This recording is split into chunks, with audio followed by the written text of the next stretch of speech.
Assalomu alaykum birodar azizlar. Hozir bir qiziq bir ma'lumot eshitib qoldimki, har kim o'zini qudug'ini o'zi himoya qilish kerak. Chunki sog'lig'ini ham, qudug'ini ham, o'z hovli joyini ham nima qilish kerak? Duo qilib qo'ydim bo'ldi-da demasdan albatta bunga harakat qilish kerak. Amir Temurning ajoyib bir so'zlarini esga olib, undan bir iqtibos keltirmoqchiman. Agar duo bilan ish bitadigan bo'lganda edi, Payg'ambarimiz sollallohu alayhi va sallam qo'llariga qurol olmasdilar. Duo qilardilar-da ishni bitirar edilar. Demak do'stlar, biz ham mana shu farzandlarimizni duo qilamiz, ularni to'g'ri yo'lga boshlaymiz. Ammo doimo ularni kuzatib, sog'lig'idan va shu bilan birgalikda ularning tarbiyalariga katta ahamiyat berib bormog'imiz kerakligini unutmaslik kerak. Bolalarni o'stiramiz, mol dunyo qoldiramiz, ularni avlod ajdodlari yaxshilar sarflasinlar. Yaxshilikka ehtiyojmand bo'lib ishlatsinlar. De ularga xayrixohlik bildiramizda, ammo ba'zi bir joylarda butunlay bee'tibor bo'lib qolamiz. Shaxsan men o'zim mana shu olimlarning, nafaqat men o'zimni, olimlarning fikrini masalaga aytib o'tmoqchiman. Avropa olimlari doimo mana shu inson sog'lig'i bilan qayg'uradilar va shu bilan birgalikda o'zimizning olimlarimiz allaqachon qayg'urib bo'lishgan. Abu Ali bin Sino shu bilan boshqa tabobat allomalari doimo ta'kidlab o'tadilarki, bana bu shu yong'oq va shunga o'xshagan nimalarni, taomlarni bilan taomlanmoqchi bo'lsalaringiz, albatta ularni yaxlit holatda, butun holatda kerak bo'lgandagina chaqing deya e'tibor berishadi. Demak do'stlar, hozir mana shu chaqilgan tayyorga ayyor bo'lib qolganmiz, haddan tashqari. Mana shu chaqilgan yong'oqlarni vakuum bilan upakovka qiladilar va ularni bizga yetkazadilar. Hozirgi zamon olimlari ajoyib bir nimalar bilan topdilarki, bular albatta chaqilgandan keyin chiroyli turishi uchun, kalamush va sichqonlar yemasliklari uchun ularga kimyoviy ishlov beradilar. Agar kimyoviy ishlov bermasalar, qutlaydi, nima bo'ladi? Qarangki, mana shu qobiqqa ichida yong'oq butun holatda, o'zining efir moylarini saqlagan holatda, yaxlit holatda tursagina bu inson uchun salomatlik uchun foydaligi yaxshi ko'payar ekan. Eng qizig'i, mana yosh bolalarda ko'p paydo bo'layotgan saraton kasalliklarining va oshqozon osti bezlarining shikastlanishi yosh bolalarda ko'paygandan ko'payib bormoqda. Bularning asl sabablari mana shunday mag'azlarga noto'g'ri ishlov berish, sotsam bo'ldi-da degan uddabiron tadbirkorlarimizning haddan ziyod ishlov berishlari bil oqibatida mana shunday kamchiliklar bilan qilingan nimalar bizning dangasaligimizmi yoki ularning uddabironligimi Allohning o'zi biladi. Bu bilan men aytmoqchimanki, shularni yaxlit holatdagini sotib oling. Mana shu, hattoki men yana qayta bora aytaman, murchni ham doimo yaxlit holatdagisini sotib olaman. Chunki murchlarga yo boshqa narsalarga hammaga yetsin deb turli tuman narsalarni qo'shib yuborishlari sir emas. Ayniqsa qalampirga ham hattoki mana shu olma pochog'ini qo'shishlari sir emas. Bu ko'paysin deyishadimi yoki hammaga yetsin deyishadimi, bu o'zlarining ishi. Demak do'stlar, yaxlit holatda sotib oling yong'oqqa va mag'zini aslo sotib olmasdan, erinmasdan o'zingiz chaqing. Mana shu doimo ota-bobolarimiz yog'larni o'zlari tayyorlaganlar, ajivozdan chiqarganlar. Buning uchun albatta yozda ular yog'liq narsani umuman iste'mol qilmaganlar. Mana shaxsan men aytaman, xuddi shu nima urf-odat hozir Afg'onistonda hozir ham barqaror ekanligi hech kimga sir emas. Ular yoz bo'yi shaptali danaga bormi, yong'oq bormi, oshqovoq urug'i bormi, nimiki bo'lsa ularni bir joyga yig'adilar. Aslo chaqmaydilar, maydalamaydilar va ularni yaxlit holatida yig'ib boradilar. Demak, biz ham mana shu odatni qilishimiz kerakki, yong'oqlarni ayniqsa bolajonlarimizga berishda avval o'zimiz chaqib berganimiz ma'qulroq. Magazinlarda sotilayotgan mana shu yong'oq va mag'izlarni chaqilganini olmasligimiz kerak. Mushlarni ham o'z nimamizda maydalab, mana shu oson 2 marta burasangiz tushadi, mana qarang. 2 marta buradim, tushdi mana. Yaxlit edi, maydalandi. Mana yaxlitni mana ko'rib turibsiz. Yaxlitni mana shu yerda bor edi, mana.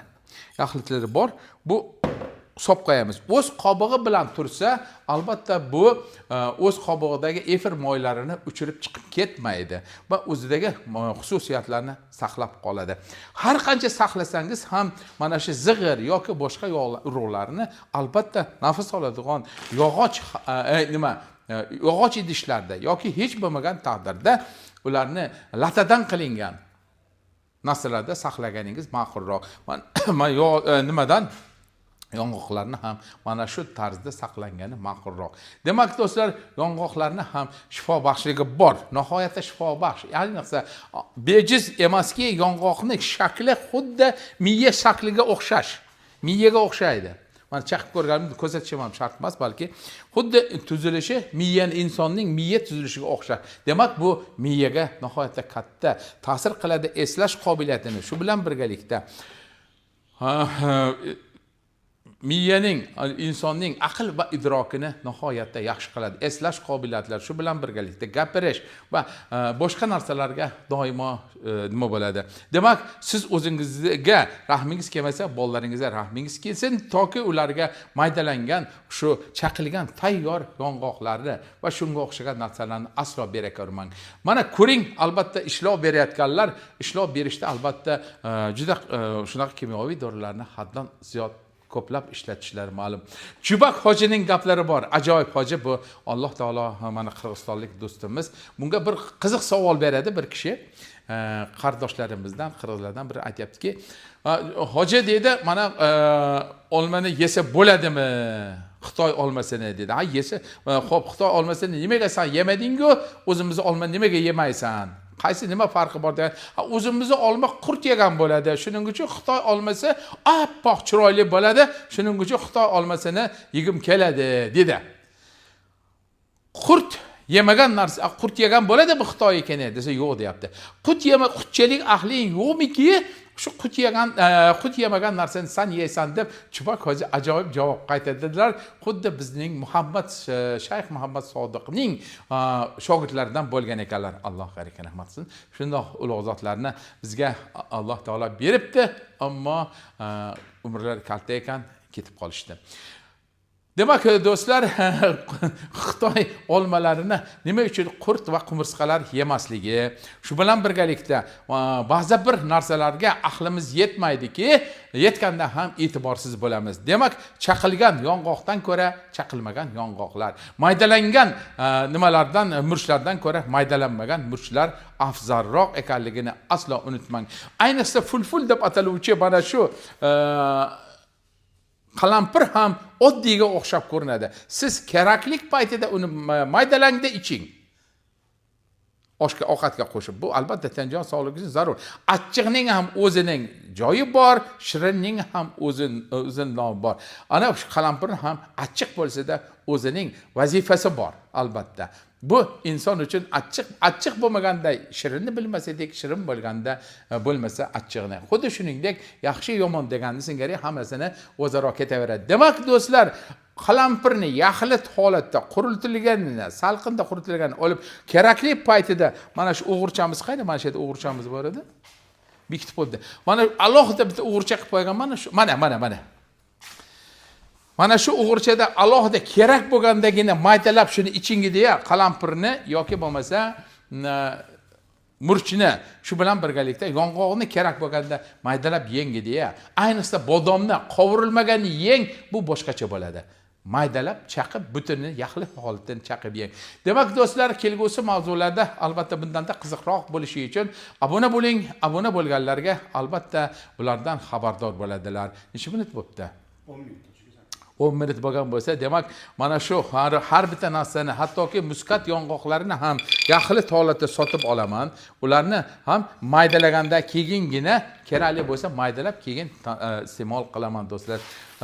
Demak do'stlar, har birimizning ham o'zimizning umrimiz bor, vaqtimiz bor. Meni vaqtim ham bir oz gapirmoqchi edim, ammo ba'zi birlar butunlay ta'na malomat qiladilarki, "Sen dedi, nima ishing bor?" To'g'ri.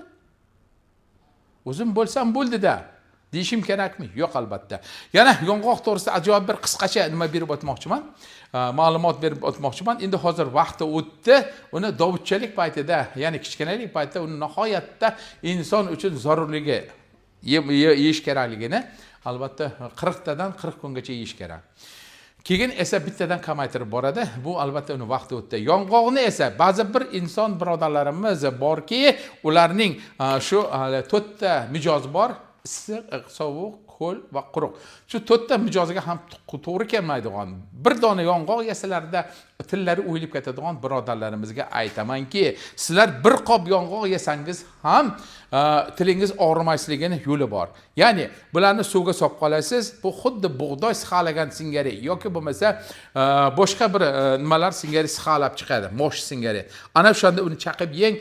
10 dona yesangiz ham hech narsa qilmaydi. U bilan birgalikda buni shifo baxshligi ko'payadiki, ozaymaydi. Demak do'stlar, yong'oq yeganda tili og'riydiganlarga aytamizki, ko'klatib keyin yeng deb. Sog' bo'ling, omon bo'ling. Agar maslahatlarimiz foydali bo'lgan bo'lsa, like bosasiz va bizning kanalimizning rivojiga rivoj qo'shasiz deb, albatta bizning ishimiz mana shu avtomobillarga xizmat ko'rsatish, shu bilan birgalikda diagnostika apparatlarini sotish va ularni o'rgatib qo'yish bilan bandmiz. Bolalaringiz bo'lsa albatta o'rgatamiz. Ustalar muhtoj bo'lsalar, ularga ham mana shu apparatlarni sotib olishda yordam beramiz. Shu bilan birgalikda ularni ishlatishni ham o'rgatib qo'yamiz. Hammaga rahmat, e'tiborlaringiz uchun sog' bo'ling, omon bo'ling.